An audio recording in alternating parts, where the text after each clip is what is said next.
Authenticity. This is a big one, especially for a lot of women who are struggling to put themselves out there and to be confident who they are, because they always think that they have to almost put up a front or something to hide what they're feeling, hide their personal experiences, and the things that they're struggling with.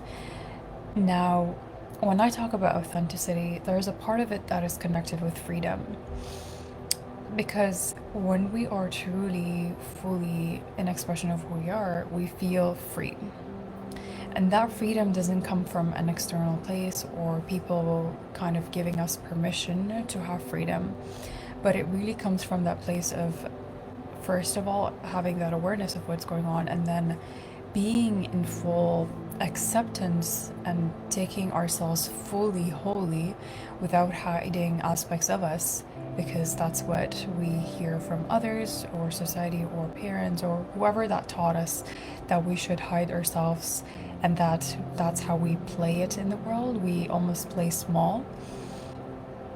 And I say we because, I'm guilty of it. I do it as a human on this earth. There were some challenges that I go through that I cannot really see any, growth out of it, because I'm in a painful situation and my body is not regulated to get out of it, or even to really have a moment of silence of what's going on. And I would, straight up go into judgment, straight up go into trying to hide myself and trying to even explain what I was feeling.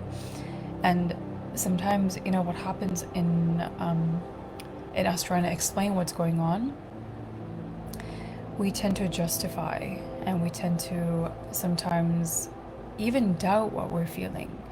Because let's say that you're experiencing something tough, and a way for you to maybe an escapism from that feeling is that you try to justify or make sense of it, or even ask yourself, like, is this even right to feel, or am I in a good space to feel this, right?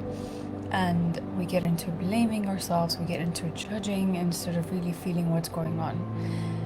And more I'm having conversations with, people around me at work, or just people that I meet, in my regular life, my day-to-day life, that they're feeling this almost like a void or loneliness because they're really disconnected from who they are. And that starts with your inner child. How are you treating your inner child? And the way you're speaking to yourself on everyday basis, because it's not if I can speak with myself in a week, or when things are going so great in my life that I give myself permission, but it's something we do every single day. It's a practice we do every single day. And the moment I got out of that place of I need to change what I'm feeling, to I truly honor and accept myself the way that I am. And the self-talk that you have and the way that you're showing up for yourself matters more than this is the right way to show up, right? I hope this is making sense and that you're resonating. So a part of this is also, having that acceptance of where you are and comparing yourself less, or never comparing yourself to people. And comparison happens when you view your life as you're not accepting the place that you're at, and you feel like you need to be somewhere else. That's where deep suffering comes from, and that's where pain arises, because when we are in this space of I need to change where I'm at, or I need to change a feeling, that means there is a resistance to accepting where you are. When you're not accepting, you're gonna feel pain and suffering, because you always think and feel that you need to be somewhere else. Let me know if this is resonating. Give me a heart emoji that lets me know that you are resonating with this, or even if it's making sense, which I know a lot of people might listen to this and might be, wondering, what is this, or what is she even talking about? What I'm trying to connect to is the inner child and how we're treating ourselves deeply. Are we talking negatively? How am I speaking to myself in the moment when there are struggles and challenges in my life? Am I judging myself and comparing, or am I internally going on and fully trying to understand what's going on? Sometimes what you need is absolute presence. Absolute presence in where you are instead of judging your situation and why life has put you in that situation. That is being in victim mode. When you're stuck in victimhood, you're likely to be in that space, and you're gonna feel this strong urge that you need to be somewhere else, that you know it's not okay to feel whatever you're feeling, because a strong woman or strong person doesn't struggle with this. Even if you're someone who's strong and have that resilience in you, these are really great attributes to have. But it's not about shutting down the moments when you are feeling weak. And when I talk about weakness, it's not that you cannot overcome those challenges, but it's really the meaning that you have attached to weakness, right? Weakness is not something to look at and say, I am weak, and I identify myself as weak, therefore I can't do X amount of things, or I can't succeed in my life. It's really the meanings we have attached to things. It's never the thing, it's never the labels, it's what am I making that mean about me? If you're making someone, okay, how do I reword this? If someone comes up to you and they're like, I don't like the way that red color looks on you, or they have a certain comment on something that you're wearing, if you're making that mean something about you, that means that's when you took it personally. That's when you took it on yourself and made it mean something. As opposed to, okay, that person said that, great, that is feedback from them. I still agree that I love red and I look good in red. For example, this is a very vague example, by the way, but I'm just getting you to understand where I'm headed with this.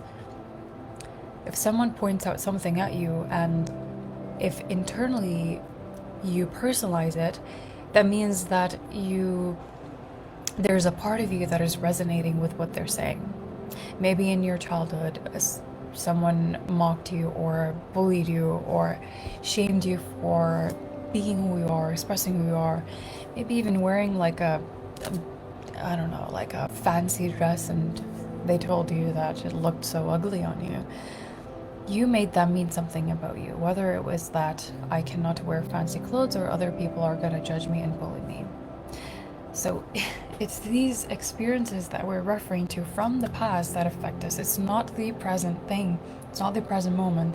It's not the things that are happening in the present that is affecting us. It's our association with the past. And it's things that are brought up from the past to the present. It's never the thing right now and what's happening in front of us, but it's linked to an experience that happened in our childhood, the traumatic experience per se. So a way to connect that back is not to live in the past and be fully in that trauma. And also, trauma is not what happened to you, right? It's the feeling that leaves after the trauma. It's your association with the trauma is that, or your association with the thing is the trauma. How you're feeling and how you're reacting is the trauma, right? It's not that thing, but it's your experience of it is the trauma. And when we learn to let go of it is when we are fully in absolute presence with what's going on. Because it's just data. Whatever that happens in front of us will just be some data crossing by. It's never going to be an association with something, because you have healed that aspect of you, right? So in years of therapy, in years of working on myself and doing the inner work, I still do the inner work regardless of me still serving others to do the same, because I'm human and I still experience things, and I'm here to really unleash and let you discover the truth of who you are.